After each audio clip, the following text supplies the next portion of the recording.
You were taught that sugar gives you energy, that it's a reward, a comfort, even a necessity. But what if the opposite is true? What if sugar isn't fueling your energy? It's hijacking it? Ancient mystics didn't see food as calories. They saw it as code, vibration, intelligence. Everything you eat becomes part of your frequency. And sugar? Sugar was the great deceiver. It sparkled like light, but carried no life. It mimicked joy, but fed addiction. It flooded the bloodstream with stimulation, only to leave you drained, scattered, disconnected. And that's the danger, not the sweetness, but the silence it leaves behind. In ancient teachings, anything that disrupted breath, rhythm, or presence was considered a threat to consciousness. Sugar does all three. It numbs, it distracts, it fragments the field of awareness until you forget what clarity feels like. And in that forgetting, you become easier to control, easier to influence, more reactive, less free. The most powerful prison is the one that tastes good going in. Sugar doesn't just affect your body, it distorts your energy field. Imagine your aura as a living membrane of frequencies, a sensitive interface between you and the world. When it's stable, you feel clear, grounded, intuitive, but sugar throws that harmony into chaos. The spikes and crashes in blood glucose create turbulence, not just chemically, but vibrationally. You might feel anxious for no reason, foggy, disconnected from your intuition. Why? Because sugar fractures your coherence, and coherence is the foundation of high vibration. Without it, your energy field becomes patchy, like a radio out of tune, picking up static instead of signal. And here's the deeper layer. Entities, thoughts, and emotions feed on low vibration. Sugar lowers your frequency just enough to make you more vulnerable. It's not just a craving, it's a portal, a crack in your energetic armor. And the more you indulge, the weaker the membrane becomes. You become less sovereign, less radiant, less you. You may think sugar only affects your mood or weight, but it alters your electromagnetic resonance. Ancient spiritual traditions emphasized purity not just for the body, but for vibration. They fasted, abstained, purified, not out of fear, but to hold more light. Sugar acts like an energetic anesthetic. It numbs your subtle senses, dims your intuitive signal, and clogs the channels that carry spiritual insight. Ever wonder why deep meditation feels harder after eating sweets? That's not psychological, it's vibrational. Sugar lowers your energetic bandwidth. It makes it harder for light to travel through you. Your dreams fade, your synchronicities slow, your spiritual muscle atrophies. The food we eat either awakens or sedates. Sugar sedates, and it does so sweetly, so silently, that we don't notice until we're deep in the fog. That fog is not harmless. It weakens your discernment.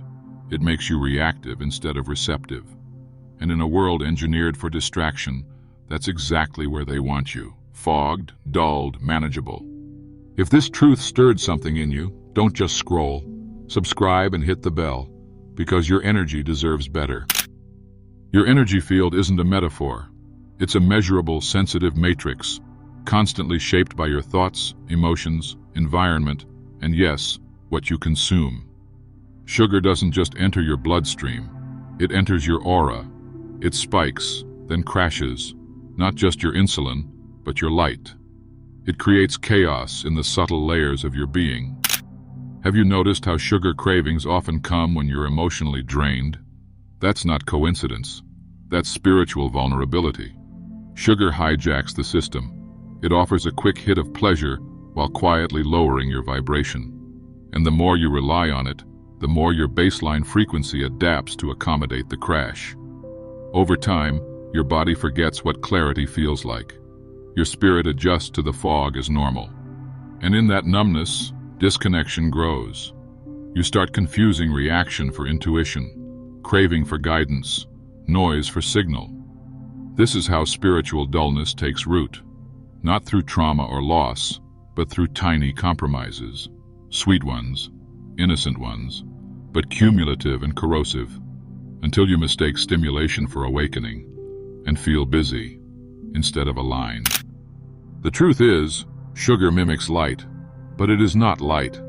It gives the illusion of energy, but it's borrowed, synthetic, and short-lived. Real energy doesn't spike. It sustains. It expands your field, clears your mind, softens your heart. But sugar narrows everything. Your breath becomes shallow. Your thoughts scatter. Your presence dims. And still, it disguises itself as love, as comfort, as reward. Many spiritual seekers unknowingly sabotage their progress by clinging to sweetness, thinking it supports their joy, when in truth, it numbs their signal. Energetically, sugar acts like static, interfering with transmission between your intuition and your awareness.